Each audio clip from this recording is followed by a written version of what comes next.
Hi, this is Roger and I help entrepreneur online business owners and network marketers to attract lots of interested prospects in their business so that they can produce more results and sales in their business. So ngayon may kikwento lang ako sa inyo na nakapag-inspire sa akin.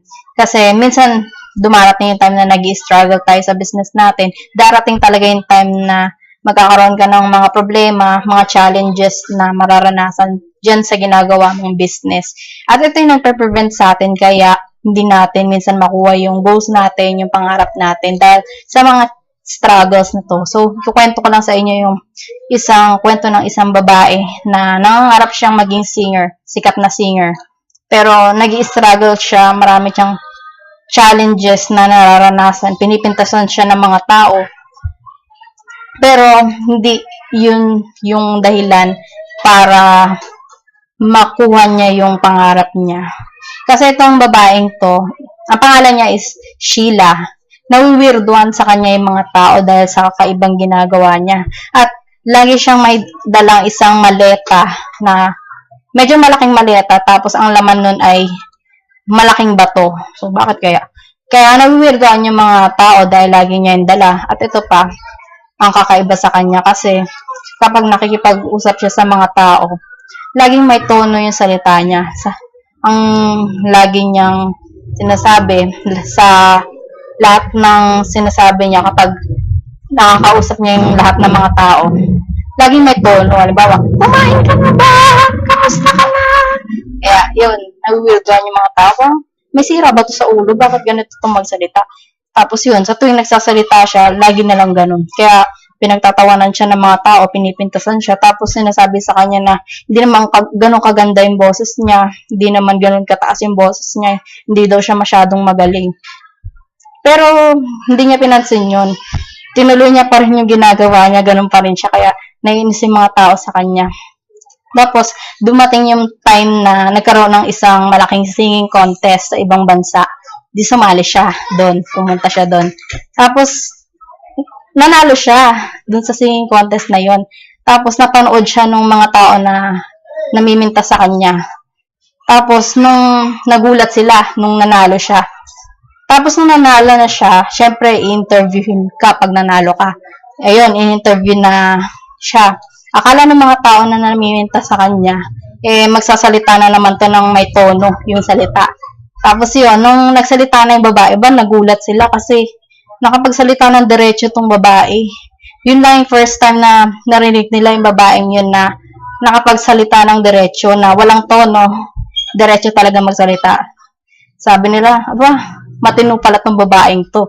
Tapos yun, nagulat sila, doon lang nila narinig yung boses ng babae. Tapos tinanong ng interviewer, yung babae, sabi niya, bakit ka nanalo dito sa contest na to? Ano ba yung sikreto mo, bakit ka nanalo? Tapos sumagot yung babae, sabi niya, dahil po to sa dala kong maleta lagi. Kasi may dala po akong bato at ang nakasulat doon, my daughter, always practice and practice because you'll never know when the time will come. Parang ganon. Yung nakasulat. Kung ano yung nakasulat dun sa bato na yun, yun yung sinusunod niya. Kasi parang binigay ito ng nanay niya sa kanya. Sabi ng nanay niya, lagi mo tong dalhin, tsaka basahin mo lagi yung nakasulat dito. Tapos yun, sinusunod niya lang yung sinabi doon ng nanay niya, advice ng nanay niya. Kaya, yun yung dahilan kung bakit nagpa-practice siya laging kumanta. Kapag nagsasalita siya, laging may tono yung salita niya para ma-practice yung boses niya. So, yun yung ginawa niya. Consistent lang niyang pin-practice yung kailangan niyang gawin. At nung dumating yung time na sumali na siya sa isang contest, nanalo siya. Dahil nga, practice siya ng practice at nahasa siya. So, ganun din sa business natin. Kailangan natin maging consistent, kailangan i-practice natin lahat ng dapat na kailangan natin gawin sa business natin at maging consistent tayo para pag dumating yung time na magkakaroon tayo ng breakthrough sa business natin, ma-achieve natin yung success na gusto natin. Kasi minsan nag-i-struggle nga tayo. Parang gusto na natin mag-give up kasi parang walang nangyayari sa ginagawa natin at parang sayang lang yung ginagawa na natin. Kaya, nag-i-struggle tayo at yun yung nagpe-prevent sa atin para hindi tayo magpatuloy dun sa goals natin na gustong gawin. So, always practice lang. Nung nalaman ko to, kasi nag-i-struggle din ako dati. So, nung nalaman ko tong story na to, na-inspire ako sobra. At inisip ko na talagang maging consistent lang ako. Kahit na maranasan ko yung mga struggles, yung mga problema. Talagang ituloy-tuloy ko lang siya. I-practice ko lang lagi yung kailangan kong gawin sa business ko. So, I hope na nakatulong tong video na to. This is Ron Joy, and thank you for watching this video. So, kung interested ka kung matutunan yung mga free trainings na ginawa ko para sa'yo, para sa mga network marketers and online business owners. So, click the link below this video para ma-share ko sa inyo yung free training na ginawa ko para sa inyo kung ano yung system na ginawa ko na nakatulong sa akin sa business ko.